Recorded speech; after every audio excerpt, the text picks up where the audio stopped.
Hello students, तो welcome back to my channel. आज के इस क्लास में हम BA 4 सेमेस्टर में आपको मेजर 5 में पढ़ना है डिक्लाइन ऑफ गुप्ता पावर, हुना इन्वेजन एंड इट्स इम्पैक्ट के बारे में।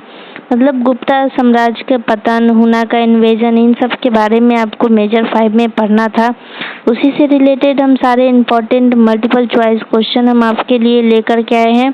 अभी ये इम्पोर्टेंट क्वेश्चन का क्लास चलेगा और शाम में हम कोशिश करेंगे कि थ्योरी क्लास भी अपलोड हो जाए। तो आज हम आपके लिए गुप्ता से रिलेटेड, गुप्ता साम्राज्य से रिलेटेड सारे मल्टीपल चॉइस क्वेश्चन लेकर के आए हैं। तो क्लास में अंत तक बने रहिएगा और इसको रिवीजन करने के बाद ही एग्ज़ाम देने के लिए जाइएगा, क्योंकि बहुत ही ज़्यादा इम्पोर्टेंट है आपके लिए। तो चलिए शुरू करते हैं। पहला सवाल आपसे पूछा गया है कि गुप्त साम्राज्य का अंतिम महान शासक कौन था। तो गुप्त साम्राज्य का अंतिम महान शासक कौन था? तो वो थे स्कंदगुप्त। स्कंदगुप्त गुप्त साम्राज्य का अंतिम महान सम्राट स्कंदगुप्त था। उसके बाद कोई भी गुप्त शासक इतना शक्तिशाली या सक्षम नहीं रहा कि वह साम्राज्य की रक्षा कर सके।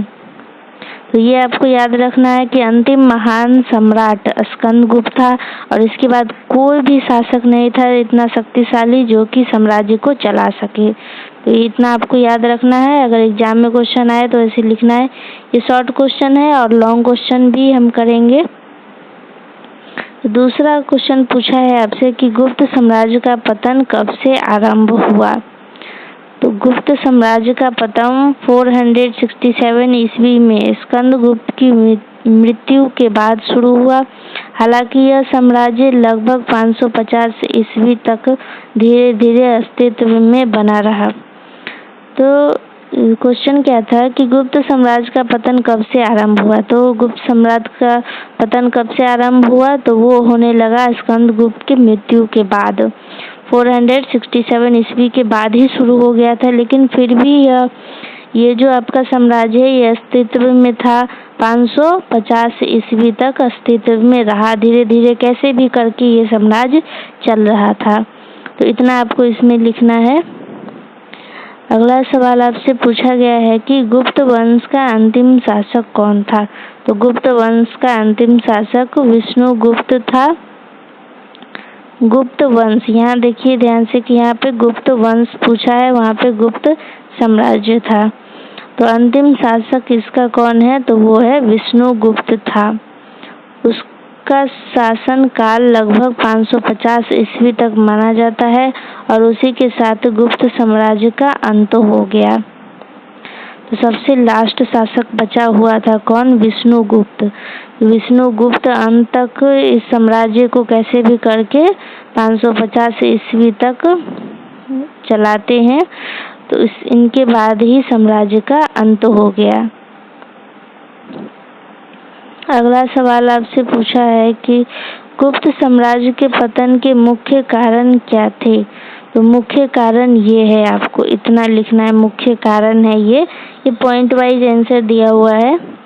गुप्त साम्राज्य के पतन के मुख्य कारण थे साम्राज्य का अत्यधिक विस्तार, अयोग्य उत्तराधिकारी। मतलब वहाँ पे क्या होता था कि जो लोग योग्य नहीं होते थे उत्तराधिकारी बनने के, उनको भी बना दिया जाता था। तो ये सब कारण भी था कि साम्राज्य का पतन हो गया कि अयोग्य लोग को अगर आप साम्राज्य में कोई पद दे दीजिएगा तो वो अपना पद का इस्तेमाल अच्छे से नहीं कर पाएंगे तो आपका साम्राज्य टिक नहीं पाएगा। तो साम्राज्य का पतन ही होगा। और तीसरा दिया है उत्तराधिकार के लिए युद्ध। उत्तराधिकारी मतलब सत्ता के लिए युद्ध भी होता था वहाँ पे। तो ये सब कारण है पतन का। आंतरिक विद्रोह, हुनों के आक्रमण, बौद्ध धर्म का प्रभाव, आर्थिक कमजोरी, इन सब कारण की वजह से क्या हुआ कि गुप्त साम्राज्य का पतन होना शुरू हो गया था। एक तरफ अंध देश के अंदर ही लोग विद्रोह कर रहे थे और हुन भी आक्रमण कर रहे थे, बौद्ध धर्म का भी प्रभाव पड़ा और आर्थिक कमजोरी भी बहुत था। तो इन सब कारण की वजह से क्या हुआ कि गुप्त साम्राज्य का पतन शुरू हो गया था। समझ में आया आपको यहाँ तक? तो चलिए अब हम अगला क्वेश्चन देखते हैं। जब आप इसका क्लास करिएगा, थ्योरी क्लास, तब आपको और अच्छे से कहानी पूरा समझ में आएगा कि क्या क्या हुआ था। फिलहाल ये क्वेश्चन का आंसर है इम्पोर्टेंट क्वेश्चन। साम्राज्य के अत्यधिक विस्तार से गुप्त साम्राज्य के पतन में क्या योगदान रहा? साम्राज्य के अत्यधिक विस्तार से गुप्त साम्राज्य के पतन में क्या योगदान रहा? तो साम्राज्य बहुत विशाल होने के कारण दूर दराज के प्रांत पर नियंत्रण रखना कठिन हो गया। परिणाम स्वरूप कई स्थानीय शासकों ने स्वतंत्रता की घोषणा कर दी, जिससे साम्राज्य धीरे धीरे कमजोर होता गया। तो क्या हुआ कि आपका जो गुप्त साम्राज्य का जो साम्राज्य है वो इतना बड़ा है। अगर इतना बड़ा है, वहाँ पे एक राजा अगर शासन कर रहा है तो उसके लिए तो बहुत मुश्किल हो जाएगा कि पूरा यहाँ तक वो अपना कंट्रोल रख पाए। बहुत मुश्किल हो गया, जिस वजह से वो नियंत्रण नहीं रख पा रहा था अपने साम्राज्य पे। इसका फलस्वरूप परिणाम स्वरूप क्या हुआ कि वहाँ के जो स्थानीय शासक थे उन्होंने कहा कि घोषणा कर दी स्वतंत्रता की कि अब हमको स्वतंत्रता चाहिए, स्वतंत्रता दो, ऐसा करने लगे। तो जिससे क्या हुआ कि साम्राज्य धीरे धीरे कमजोर होते चला गया। तो ये था, आई होप कि आपको समझ में आ रहा होगा। अगला सवाल है आपका, अयोग्य उत्तराधिकारियों के कारण गुप्त साम्राज्य कैसे कमजोर हुआ? अगर आपको समझ में नहीं भी आ रहा होगा तो आप वीडियो में अंत तक बने रहिएगा, क्योंकि इसमें सारा ऐसा क्वेश्चन दिया गया है कि अगर आपको एक नहीं समझ में आए तो उससे रिलेटेड अगले क्वेश्चन में भी अच्छे से समझाया गया है। तो धीरे धीरे आपको समझ में आएगा। जैसे कि गुप्ता साम्राज्य के पतन का कारण दिया हुआ था अयोग्य उत्तराधिकारी। तो अयोग्य उत्तराधिकारी अगर आपको वहाँ पे नहीं समझ में आया होगा तो अभी आपको यहाँ पे समझ में आ जाएगा कि कैसे ये पतन का कारण बना। अयोग्य उत्तराधिकारी के कारण गुप्त साम्राज्य कैसे कमजोर हुआ? तो वो क्या हुआ कि स्कंदगुप्त के बाद पुरुगुप्त और बुधगुप्त जैसे शासक कमजोर और अयोग्य थे। वे केंद्रीय सत्ता को मजबूत नहीं रख सके, जिससे छोटी छोटी राज्य स्वतंत्र तो हो गई और साम्राज्य का विघटन हो गया। क्या हुआ कि स्कंदगुप्त के बाद आए पुरुगुप्त और बुधगुप्त। ये ऐसे शासक थे कि ये कमजोर भी थे और प्लस में अयोग्य थे, मतलब कि ये सत्ता के लायक ही नहीं थे, ये चला ही नहीं पा रहे थे साम्राज्य को। तो जब ये अयोग्य है तो इनका कंट्रोल अपने साम्राज्य पे ज़्यादा रह नहीं पाया, जिस वजह से ये केंद्रीय सत्ता को मजबूत नहीं रख सके और छोटे छोटे राज्य जो होते हैं, इतना बड़ा अगर मान लीजिए एरिया है तो उसमें भी छोटे छोटे राज्य होते हैं, जिसमें कुछ लोग जो सो कंट्रोल बनाए रखते हैं, सब अपने अपने इलाका को संभालते हैं, रूल करते हैं सब राजा। तो क्या हुआ कि ये दोनों बहुत ही ज़्यादा कमज़ोर थे, जिस वजह से छोटे छोटे राज्य स्वतंत्र हो गए और साम्राज्य क्या हुआ कि विघटन हो गया। मान लीजिए कि गुप्ता साम्राज्य इतना बड़ा है, इतना एरिया में अगर कोई राजा रूल कर रहा है तो उसमें छोटा छोटा इलाका भी होगा जो जिसमें कई छोटे छोटे राजा लोग रूल कर रहे होंगे, लेकिन इन सब का एक मेन हेड होगा जो कि जो इन सब को कंट्रोल करता होगा। लेकिन क्या है कि ये जो छोटे छोटे राजा हैं, ये अपने साम्राज्य पे, ये अपने इलाके पे मजबूती नहीं रख पाए, जिस वजह से क्या हुआ कि धीरे धीरे ये सब स्वतंत्र हो गए। स्वतंत्र हो जाएंगे तो साम्राज्य का विघटन ही होगा, साम्राज्य का डिक्लाइन ही होगा। वही चीज हुआ कि साम्राज्य का पतन होना शुरू हो गया था। अगला सवाल आपसे पूछा है कि उत्तराधिकार के युद्धों ने गुप्त साम्राज्य को कैसे प्रभावित किया? तो गुप्त काल में कई बार सिंहासन के लिए गृह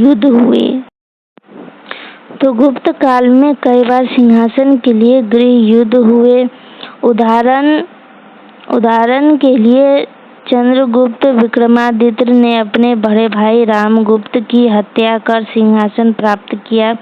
ऐसे आंतरिक संघर्षों ने राज सत्ता को कमजोर कर दिया और साम्राज्य अस्थिर हो गया। अब देख लीजिए कि उत्तराधिकार के युद्ध उत्तराधिकारी मतलब सिंहासन के लिए जो भी लड़ाई हो रहा था साम्राज्य में, ये कैसे अब कारण बना साम्राज्य के पतन का। तो क्या हुआ कि कई बार हुआ कि गुप्त काल में सिंहासन के लिए युद्ध हुआ। तो फॉर एग्जाम्पल आप मान लीजिए कि चंद्रगुप्त विक्रमादित्य ने अपने बड़े भाई जिनका नाम था रामगुप्त की हत्या कर दी। हत्या करके सिंहासन प्राप्त किया। रामगुप्त को मार दिया। मारने के बाद क्या किया कि वो खुद सिंहासन पे बैठ गया और अपना राज चलाने लगा। ऐसे आंतरिक समस्या मतलब गुप्त काल है। मान लीजिए कि गुप्त काल इतना दूर तक फैला हुआ है। तो क्या करते हैं चंद्रगुप्त विक्रमादित्य कि अपने भाई को मार करके अपना शासन चलाते हैं, राजगद्दी पर बैठ जाते हैं। तो ये क्या हुआ कि गुप्त काल के अंदर ही जब इतना ज़्यादा संघर्ष होगा, मार काट होगा, लोग आपस में ही अंदर में ही लड़ेंगे, तो इससे क्या होगा कि राज्य सत्ता कमजोर होगा ही, समाज का डिक्लाइन होगा ही। आपस में ही लोग कहते हैं ना लोग कि देश के अंदर ही लोग लड़ेगा तो देश कमजोर होगा ही। तो वही बात यहाँ पे भी था गुप्त काल में भी कि अंदर में ही गुप्त साम्राज्य के अंदर में ही लोग लड़ रहे हैं, मार काट रहे हैं सत्ता के लिए। तो ऐसे में गुप्त काल का पतन होगा ही। तो वही चीज हुआ इसमें कि उत्तराधिकार के लिए युद्ध भी हुआ, जिस वजह से गुप्त साम्राज्य का पतन होना शुरू हो गया। अगला सवाल आपसे पूछा गया है कि गुप्त शासकों को कौन कौन से आंतरिक विद्रोह का सामना करना पड़ा। तो इसमें आंसर दिया गया है कि प्रांतीय शासकों ने केंद्रीय सत्ता की कमजोरी का फायदा उठाकर विद्रोह शुरू कर दिए, जैसे कि पुष्यमित्रों का विद्रोह, जिसे कुमारगुप्त प्रथम और स्कंदगुप्त ने बड़ी कठिनाई से दबाया। बाद के शासक इन विद्रोह को नहीं रोक पाए।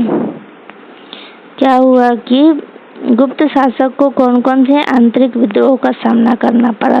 तो वो है आपका प्रांतीय शासकों ने केंद्र सत्ता की कमजोरी का फायदा उठाया। अब अगर मान लीजिए कि आपका साम्राज्य में कमजोर राजा है, कमजोर राजा लोग शासन चला रहा है, इससे क्या होगा कि सत्ता कमजोर ही होगा। तो सत्ता का कमजोरी का फायदा उठाया शासकों ने। फायदा उठाकर क्या किया कि वो सब विद्रोह करने लग गए राजा का, जैसे कि पुष्यमित्र का विद्रोह, जिसे कुमारगुप्त प्रथम और स्कंदगुप्त ने बहुत ही मुश्किल से दबा करके रोक करके इस विद्रोह को रखा हुआ था। लेकिन बाद में जो शासक आए, ये कुमारगुप्त प्रथम और स्कंदगुप्त के बाद जो भी शासक आए, इन विद्रोह को रोक नहीं पाए, इस वजह से और भी आंतरिक समस्या बढ़ते गया। अगला सवाल आपसे पूछा गया है कि इस क्लास को अटेंड करते टाइम आप एक काम भी और करेंगे कि इस क्वेश्चन को विथ आंसर के साथ स्क्रीनशॉट भी लेकर के रख लेंगे। पीडीएफ हम अवेलेबल नहीं कर पाते हैं क्योंकि कुछ कारण की वजह से पीडीएफ अपलोड नहीं हो पा रहा है, इसीलिए आप स्क्रीनशॉट ही लेकर रख लीजिएगा और खुद पीडीएफ बना लीजिएगा। तो चलिए अगला सवाल है कि हुन के आक्रमणों ने गुप्त साम्राज्य को कैसे प्रभावित किया। तो हुन ने बार बार भारत पर आक्रमण किया। स्कंदगुप्त ने उन्हें हराया, लेकिन उसके बाद के शासक उन्हें रोक नहीं सके। लगातार आक्रमण से गुप्त साम्राज्य की शक्ति पूरी तरह नष्ट हो गई। हुआ क्या था कि हुन के आक्रमण ने गुप्त साम्राज्य को कैसे प्रभावित किया। तो हुन ने बार बार भारत पे आक्रमण किया। तो स्कंदगुप्त क्या किए कि वो हुन को हराए, लेकिन उसके बाद स्कंदगुप्त के मर जाने के बाद क्या हुआ कि हुन फिर से आक्रमण किए। लेकिन उस टाइम में तो उतना मतलब कि मजबूत राजा था नहीं जो कि इस आक्रमण को लड़ सके, हुनों से लड़ पाए। तो वो जो कमजोर राजा लोग थे वो हुन से लड़ नहीं पाए, जिस वजह से क्या हुआ कि गुप्त साम्राज्य का पतन शुरू हो गया। राजा उतना मजबूत है ही नहीं तो वो लड़ ही नहीं पाएगा, तो जाहिर सी बात है कि हुन जीत ही गए थे। जीतने की वजह से और लड़ाई झगड़ा की वजह से क्या हुआ कि गुप्त साम्राज्य में पैसों की कमी हो गई थी, जिस इकोनॉमिक क्राइसिस आ गया था, जिस वजह से भी गुप्त साम्राज्य बहुत कमजोर होते चला गया और उसकी शक्ति खत्म होते चली गई। साम्राज्य का पतन होना शुरू हो गया था। इतने ज़्यादा लड़ाई झगड़ा हुआ उनके साथ और बार बार ये आक्रमण करते थे। कमजोर राजा भी थे, इस वजह से भी उनका पतन शुरू हो गया था। अगला सवाल आपसे पूछा है कि आर्थिक कमजोरी ने गुप्त साम्राज्य के पतन में क्या भूमिका निभाई। आर्थिक कमजोरी, जैसे कि अभी हम आपको बताएं ना कि आर्थिक कमजोरी आ गया था, लड़ाई झगड़ा होगा। अगर मान लीजिए कि साम्राज्य के अंदर कोई लड़ रहा है, राजा अगर युद्ध कर रहा है तो उसको पैसा तो चाहिए ही होगा आर्मी के लिए। वो अपनी सेना को पैसा तो देगा ही ना, तभी तो जाकर के युद्ध होगा। सेना लाएगा, हथियार लाएगा, इन सब चीज में पैसा खर्च होता था। तो आर्थिक कमजोरी भी हुआ उनके आक्रमण, और उन क्या करते थे कि बार बार आक्रमण करते थे हमारे ऊपर, तो जिस वजह से क्या हुआ कि आर्थिक कमजोरी हुआ। तो आर्थिक कमजोरी कैसे पतन का कारण बना, तो ये भी जान लीजिए कि लगातार युद्धों और हुन आक्रमण के कारण राजकोष खाली हो गया। बाद के शासक धन की कमी से जूझने लगे, जिससे सेना और प्रशासन दोनों कमजोर हो गए। आप सबको पढ़ाते पढ़ाते मेरा ही गला बैठने लग गया है। लगातार युद्ध के कारण क्या हुआ कि हुन आक्रमण के कारण राजकोष खाली हो गया। इतना ज्यादा हुन हमारे ऊपर आक्रमण करते थे कि पूरा राजकोष खाली हो गया। जितना भी जो भी पैसा था हमारे पास वो सब युद्ध में खर्च हो गया। तो खर्च अगर हो जाएगा, राजकोष खाली हो जाएगा, तो स्कंदगुप्त के बाद जितने भी राजा आए उन सबके पास पैसा ही नहीं था लड़ने के लिए। तो ये भी कारण, आर्थिक कमजोरी भी गुप्त साम्राज्य के पतन का कारण रहा है। चलिए अब अगला सवाल देखते हैं कि बौद्ध धर्म के प्रभाव से गुप्त साम्राज्य क्यों कमजोर पड़ा। तो ये भी कारण था कि बौद्ध धर्म भी गुप्त साम्राज्य के पतन का कारण रहा है। तो इसके बारे में जान लीजिए कि प्रारंभिक गुप्त शासक ब्राह्मण धर्म के अनुयायी और युद्ध प्रिय थे, लेकिन बाद के शासक बौद्ध धर्म अपनाकर शांति प्रिय हो गए। इससे उनकी सैनिक प्रवृत्ति कमजोर पड़ी और साम्राज्य की रक्षा क्षमता घट गई। प्रारंभिक गुप्त शासक मतलब गुप्त साम्राज्य के जो शुरुआत के शासक थे वो ब्राह्मण धर्म के अनुयायी थे और युद्ध प्रिय थे। वो युद्ध करना ही अच्छा लगता था उनको। लेकिन बाद के जो शासक आए वो क्या किए कि बौद्ध धर्म को अपना लिए और शांति से रहने लगे, जिस वजह से युद्ध साम्राज्य में हुआ ही नहीं, युद्ध करते ही नहीं थे। वो शांति से ही अपना मामला सुलझा लेते थे। इससे उनकी सैनिक प्रवृत्ति कमजोर पड़ी और साम्राज्य की रक्षा हुई। अब जब युद्ध होगा ही नहीं साम्राज्य में, तो अगला शासक क्या करेगा, जो लड़ने आएगा वो क्या करेगा, देखेगा कि साम्राज्य का सैनिक प्रवृत्ति कमजोर है, तो जाहिर सा बात है कि वो पर हमला करेगा ही। अगर आपके देश में मान लीजिए कि सेना कम है, तो अगर पड़ोसी देश को पता लगता है तो वो आपको क्या करेगा कि आपके ऊपर युद्ध करेगा ही युद्ध आपके ऊपर। इससे क्या हुआ कि साम्राज्य की रक्षा क्षमता घट गई। सेना है ही नहीं तो रक्षा करेगा कौन, कोई भी नहीं कर पाएगा रक्षा। आम जनता अपना खुद का रक्षा उतना नहीं कर सकती है ना, सेना तो चाहिए ना, लेकिन सेना है ही नहीं। लोग जो भी राजा बाद में आए वो क्या किए कि बौद्ध धर्म को अपना लिए, वो शांति से रहने लगे, युद्ध करते ही नहीं थे। इस वजह से जब युद्ध होगा ही नहीं तो सेना का जरूरत भी नहीं पड़ता था। अगला सवाल आपसे पूछा गया है कि गुप्त साम्राज्य का पतन किन क्षेत्रों से प्रारंभ हुआ। गुप्त साम्राज्य का पतन पश्चिम क्षेत्र से आरंभ हुआ। सबसे पहले सौराष्ट्र और पश्चिमी मालवा साम्राज्य से अलग हो गए। तो इसमें क्या हुआ कि गुप्त साम्राज्य का पतन किन क्षेत्रों से प्रारंभ हुआ, तो वो हुआ पश्चिम क्षेत्र से शुरू हुआ। सबसे पहले क्या हुआ कि सौराष्ट्र और पश्चिमी मलबार ये दोनों आपस में अलग हो गए, तो यहीं से पतन शुरू होने लगा था। इन्हीं क्षेत्रों से गुप्त साम्राज्य का पतन शुरू होने लग गया था। ये सब आपको याद रखना है। अगर आपको समझ में नहीं आए तो बार बार वीडियो को पीछे करके आप सुनिए, अच्छे से ध्यान से समझिए, कॉपी पे लिखिए। सबसे अच्छा उपाय है आपको याद रखने का कि आप कॉपी पे लिखिए क्वेश्चन और प्लस में आंसर। स्क्रीनशॉट लेकर के रखने से कुछ नहीं होगा, अभी थोड़ी देर में पढ़ेंगे, आप थोड़ी देर बाद में भूल जाएंगे, लेकिन कॉपी पे लिखने से क्या होता है कि आपको याद रहेगा। अगला सवाल है कि गुप्त वंश के उत्तरवर्ती शासकों का क्रम क्या था। तो अब गुप्त वंश में जो भी शासक आए उनके क्रम देखेंगे कि पहले कौन आया, उसके बाद कौन आया, उसके बाद कौन आया। तो स्वीकार्य क्रम इस प्रकार है।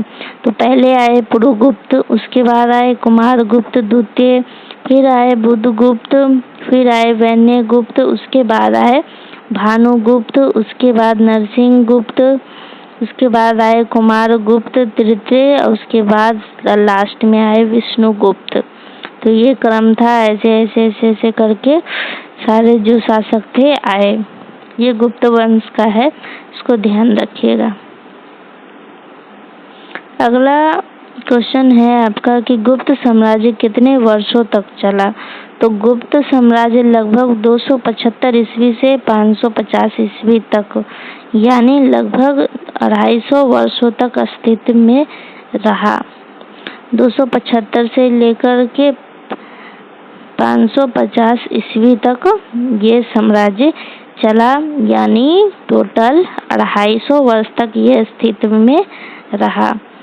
गुप्त साम्राज्य का शासन 250 वर्षों तक चला, ये आपको याद रखना है।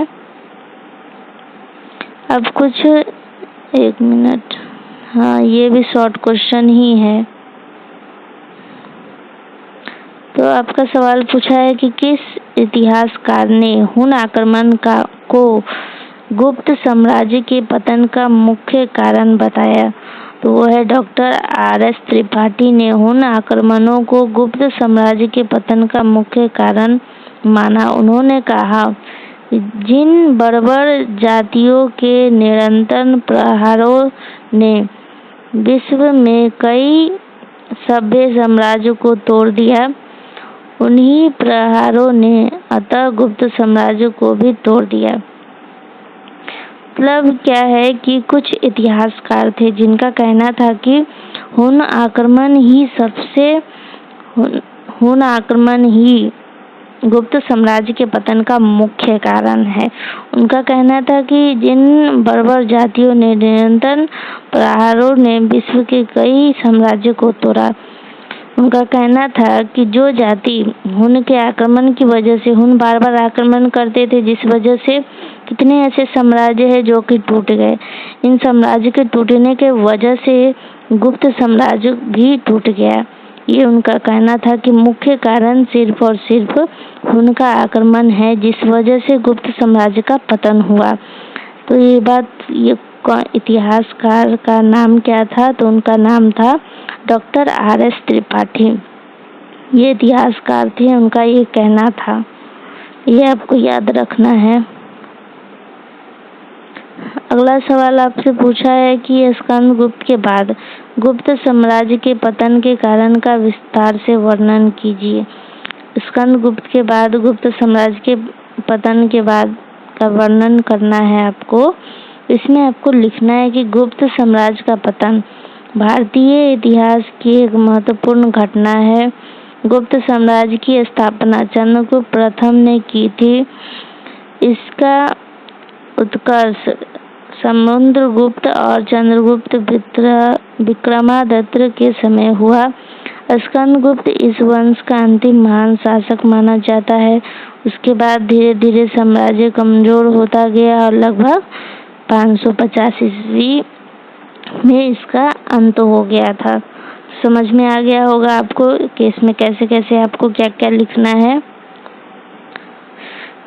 चलिए अब हम अगला सवाल देखते हैं कि नहीं, वही सवाल है इसमें आपको इतना लिखना है। उसके बाद इसमें आपको कुछ कारण और भी देना है, ऐड करना है इसमें, कि लॉन्ग क्वेश्चन है।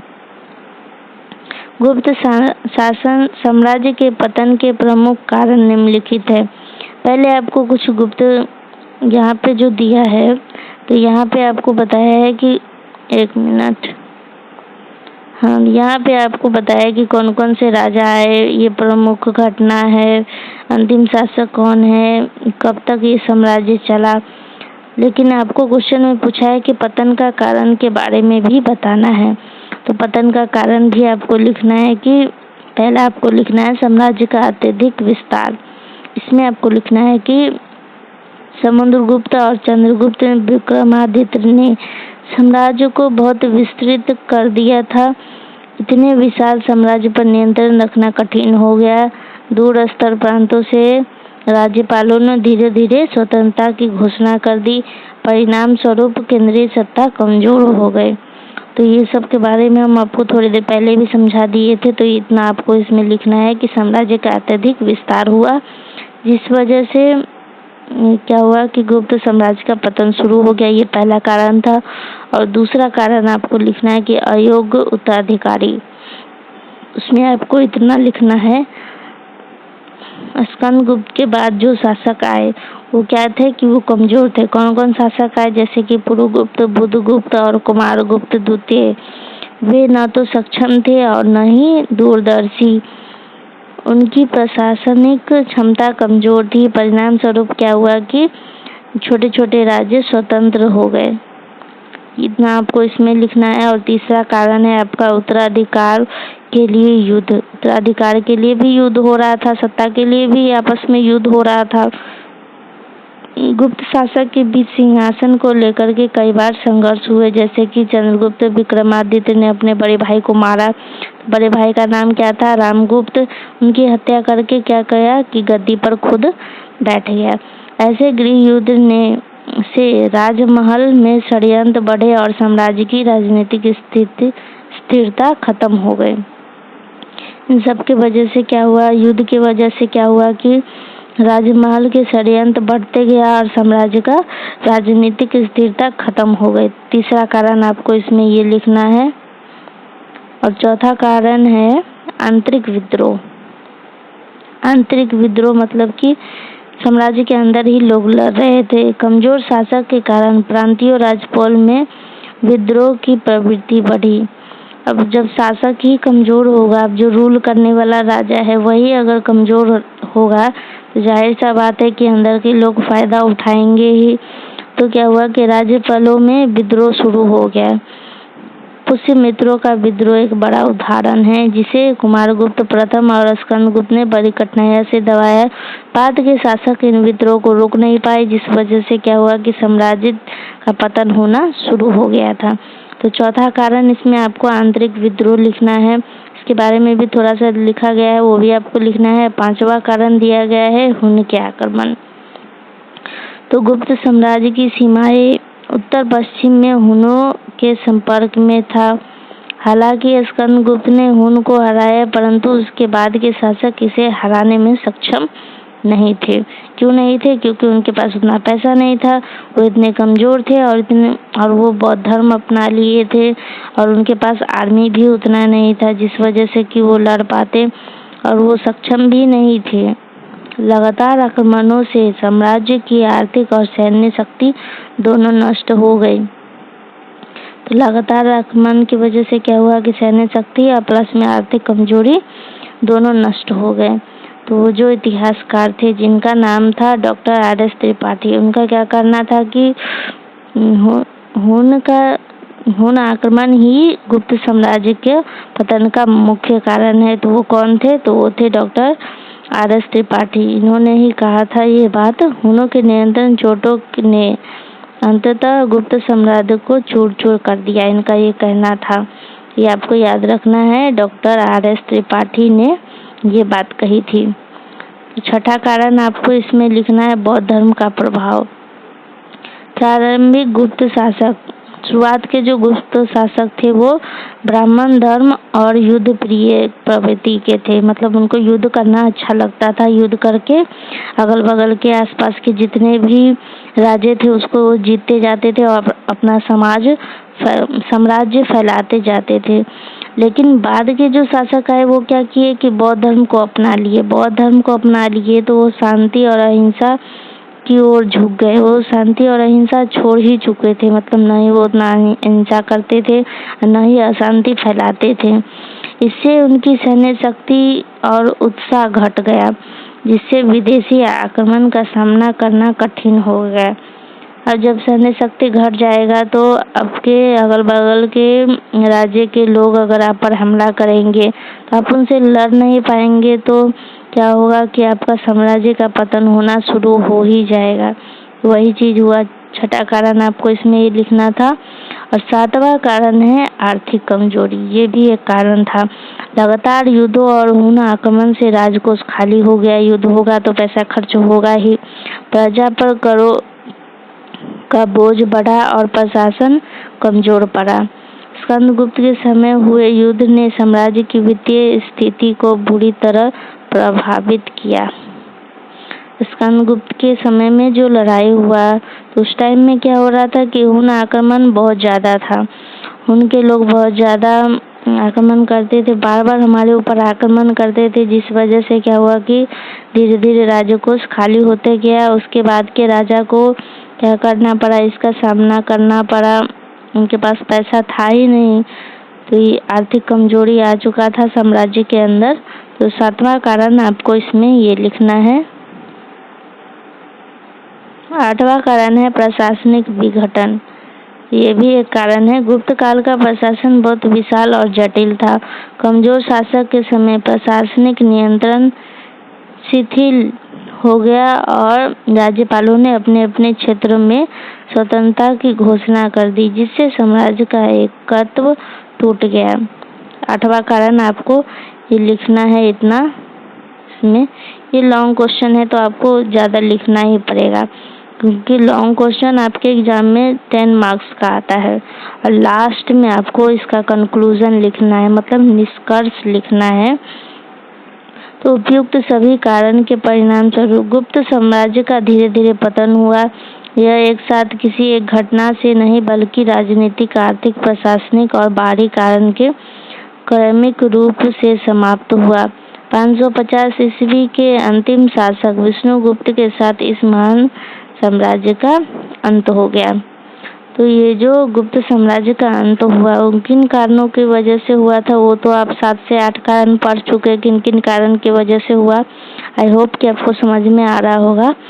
तो इनका कारण था राजनीतिक, आर्थिक, प्रशासनिक और प्लस में बाहर के कुछ कारण थे, जिन वजह से ये इन साम्राज्य का पतन शुरू हो गया था। 550 तक जैसे तैसे ये साम्राज्य चल रहा था और लास्ट शासक थे विष्णुगुप्त। इनके साथ ही साम्राज्य का अंत हो गया। अगला सवाल आपसे पूछा है। अगला सवाल है कि गुप्त साम्राज्य के पतन में हुन आक्रमण की भूमिका स्पष्ट कीजिए। तो गुप्त साम्राज्य के पतन में हुन आक्रमण की भूमिका अत्यंत महत्वपूर्ण रही। हुन मध्य एशिया की एक बर्बर जाति थी जो भारत के उत्तर पश्चिमी सीमांत से प्रवेश करती थी। इसमें आपको बताना क्या है कि गुप्त साम्राज्य के पतन में हुन आक्रमण की भूमिका क्या रहा है, इसके बारे में आपको इसमें लिखना है। तो गुप्त साम्राज्य के पतन की भूमिका अत्यंत महत्वपूर्ण था। हुन क्या करते थे कि हुन मध्य एशिया की एक बर्बर जाति थी। हुन एक जाति थी जो भारत के उत्तर पश्चिमी सीमांत से प्रवेश करती थी। भारत में उत्तरी पश्चिमी दिशा से भारत में आती थी ये जाति। तो पहला हुन आक्रमण कुमारगुप्त प्रथम के शासन में हुआ। पहली बार हुन जो आक्रमण किए वो कुमारगुप्त प्रथम के शासन काल में आक्रमण हुआ। उन्होंने बड़ी कठिनाई से हुन को रोका, लेकिन साम्राज्य की सीमाएं असुरक्षित हो गई। हुन जब आक्रमण किए तो कुमारगुप्त प्रथम बहुत ही कठिनाइयों के साथ उनको रोका, लेकिन क्या हुआ कि साम्राज्य की सीमाएं असुरक्षित हो गई। तो ये पहली बार युद्ध हुआ था। और दूसरी बार युद्ध कब हुआ? दूसरी बार स्कंदगुप्त के समय में युद्ध हुआ। स्कंदगुप्त का प्रतिरोध। स्कंदगुप्त ने हुन को पराजित कर साम्राज्य की रक्षा की। उसने उत्तर पश्चिमी सीमा पर सुरक्षा व्यवस्था मजबूत की, परंतु इन युद्धों से राजकोष खाली हो गया। दूसरी बार जब हुन हमारे ऊपर आक्रमण करते हैं तो उस टाइम स्कंदगुप्त का शासन चल रहा था। तो स्कंदगुप्त क्या करते हैं कि उत्तरी पश्चिमी सीमा पे, जिस सीमा की तरफ से ये लोग हमारे देश में एंटर करते थे, तो वहीं पर ये क्या किए कि व्यवस्था मजबूत कर दी, सुरक्षा व्यवस्था को बढ़ा दिए, जिस वजह से ये भारत में आ नहीं पाते थे। लेकिन इसको बढ़ाने की वजह से क्या हुआ कि अगर ये सुरक्षा बढ़ाएंगे तो क्या करेंगे, ज़्यादा सेना को वहाँ पे डालेंगे तो सेना लाने के लिए पैसा भी चाहिए होगा, उनके खाने पीने के लिए, हथियार के लिए पैसा भी चाहिए होगा, जिस वजह से क्या हुआ कि राजकोष खाली हो गया।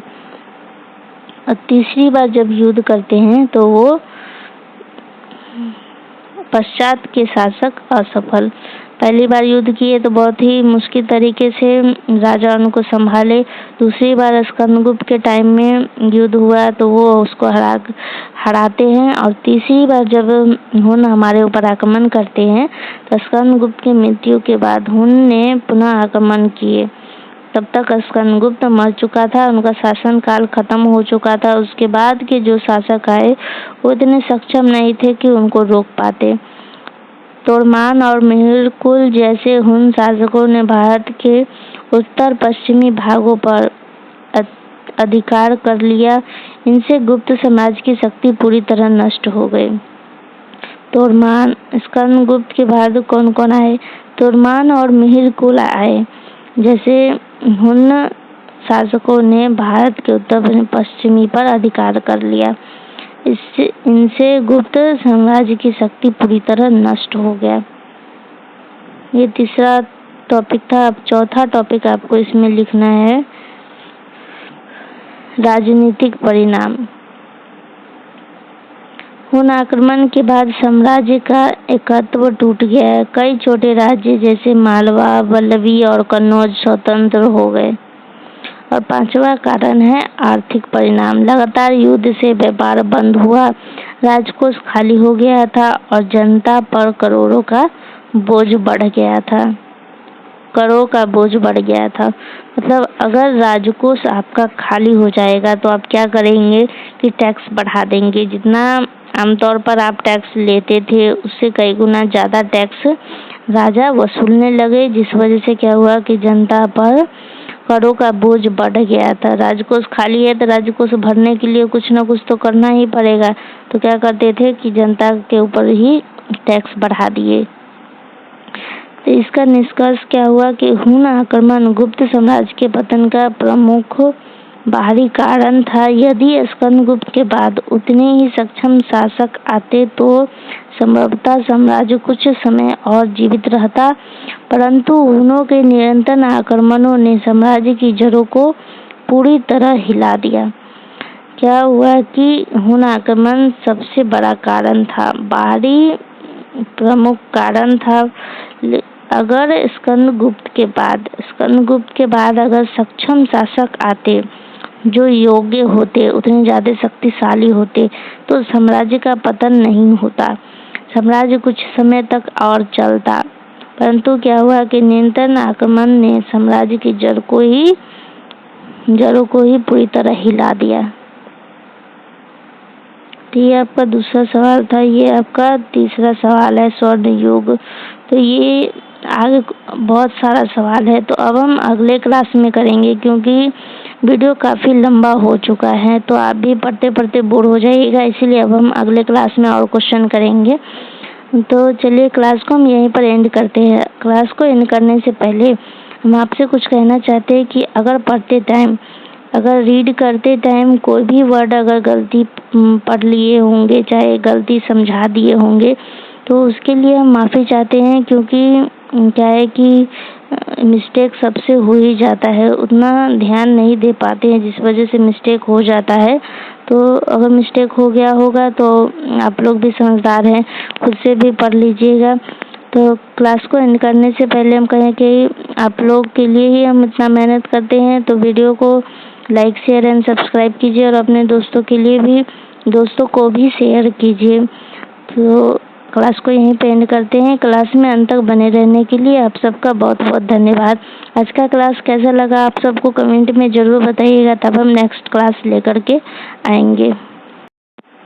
तो आप सबको पढ़ाते पढ़ाते मेरा गला पूरा बैठ ही गया था, तो ऐसे वैसे कमेंट मत करिएगा, क्योंकि पढ़ाते पढ़ाते हो जाता है कि आदत नहीं होता तो गला बैठ जाता है। तो चलिए वीडियो को लाइक शेयर एंड सब्सक्राइब कीजिए, अपने दोस्तों के साथ भी शेयर कीजिएगा। वीडियो में अंत तक बने के लिए बहुत बहुत धन्यवाद। ये वीडियो को यहीं पर एंड करते हैं।